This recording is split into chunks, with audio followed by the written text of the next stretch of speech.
Magandang gabi mga kahuwan. Narito na ang weather update today. Ito nga minomonitor nating bagyo na dating si Enteng ay lumabas na ating Philippine Area of Responsibility kaninang madaling araw. At ito ay nag-intensify at ngayon ay nasa may typhoon category na as of 8 a.m. Ito ay huling namataan na nasa layong 450 kilometers west-northwest ng Lawag City, Ilocos Norte at nagtataglay ng lakas na hangin na 140 kilometers per hour at bugso na abot sa 170 kilometers per hour. Kumikilos ito sa direksyong kanluran, hilagang kanluran ng mabagal. At etong kanyang trough or extension ay nagdadala ng maulap na papawirin at mga kalat-kalat na pag-ulan, pagkidlat, pagkulog sa may Cagayan Valley, sa may Cordillera Administrative Region, sa may Ilocos Norte at Ilocos Sur. Ito namang bagyong ito ay may kabagalan na nga at may kalakasan pa, kaya patuloy pa nga yung paghatak nito sa southwest monsoon o habagat na nakakaapekto sa central at southern Luzon. So dahil nga sa southwest monsoon, asahan natin yung monsoon rains dito sa area ng Pangasinan, sa may area ng Zambales, Bataan, at sa may Occidental Mindoro. So, pinag-ingat yung ating mga kababayan sa areas na yan sa mga banta ng pagbaha at pagguho ng lupa dahil tuloy-tuloy nga yung posibleng maranasang pag-ulan.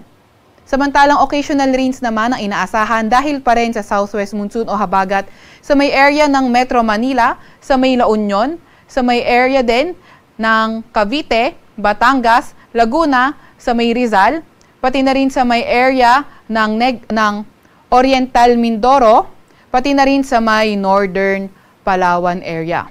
Maulap na papawirin at mga kalat-kalat na pag-ulan, pagkidlat, pagkulog, dulot pa nga rin ng southwest monsoon o habagat ang inaasahan natin sa may Marinduque, Romblon at sa may Quezon Province. Para naman sa nalalabing bahagi ng ating bansa, mas magandang panahon yung inaasahan natin kung saan partly cloudy to cloudy sky ito na may mga tsansa ng mga localized thunderstorms. So, yung ating mga kasamahan sa Regional Services Division patuloy na maglalabas ng mga thunderstorm advisory, rainfall advisory o hindi kaya heavy rainfall warning kung kinakailangan. Sa kasalukuyan nga ay wala pa rin tayong minomonitor na ibang low pressure area or bagyo sa loob or malapit sa ating Philippine Area of Responsibility, pero gaya nga ng nabanggit natin kahapon sa ating tropical cyclone threat potential, meron tayong mga nakikita mga vortex na posibleng maging tropical cyclone na low to medium for this week at high likelihood for the next week. So patuloy pa nga rin tayong nagmo-monitor para if ever na magkaroon man ng mga low pressure area ay agad natin itong maipapaalam sa ating mga kababayan. Para naman sa lagay ng ating panahon bukas, so inaasahan pa nga rin natin yung monsoon rains mostly dito pa rin sa area ng Pangasinan, Zambales, Bataan at Occidental Mindoro.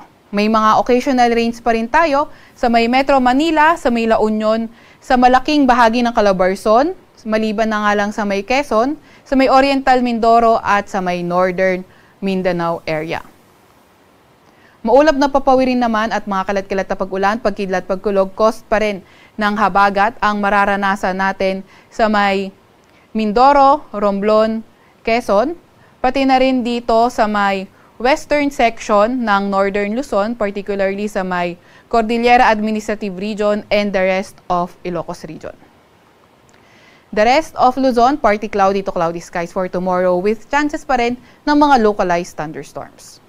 Agwat ang temperatura sa Metro Manila, 25 to 28 degrees Celsius for tomorrow, 17 to 21 degrees Celsius sa may Baguio, 25 to 29 degrees Celsius sa may Lawag, 24 to 32 degrees Celsius sa Tuguegarao, 25 to 32 degrees Celsius sa may Legazpi at 26 to 36 degrees Celsius sa may Tagaytay.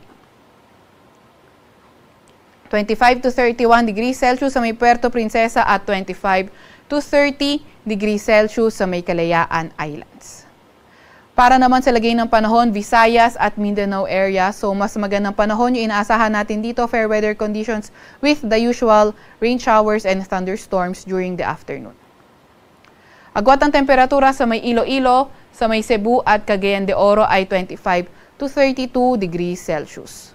Sa may Tacloban naman ay 25 to 33 degrees Celsius, 25 to 33 degrees Celsius din sa may Zamboanga, at sa may Davao ay 26 to 33 degrees Celsius. Meron pa nga rin tayong nakataas na gale warning dito sa may area ng Batanes, sa may Ilocos Norte, sa may Ilocos Sur, sa may La Union, Pangasinan, northern coast ng Cagayan, kabilang na ang Babuyan Islands, Zambales, Bataan at Lubang Islands. So yung mga area na nabanggit natin ay napakapanganib, pumalaot lalo na yung mga maliliit na sasakyang pandagat at lahat ng klase ng motor bangkas dahil magiging maalon hanggang sa napakaalon ng karagatan. Sa Kalakhang, Maynila, ang araw ay lulubog ng 6:06 ng gabi at sisikat bukas ng 5:44 ng umaga.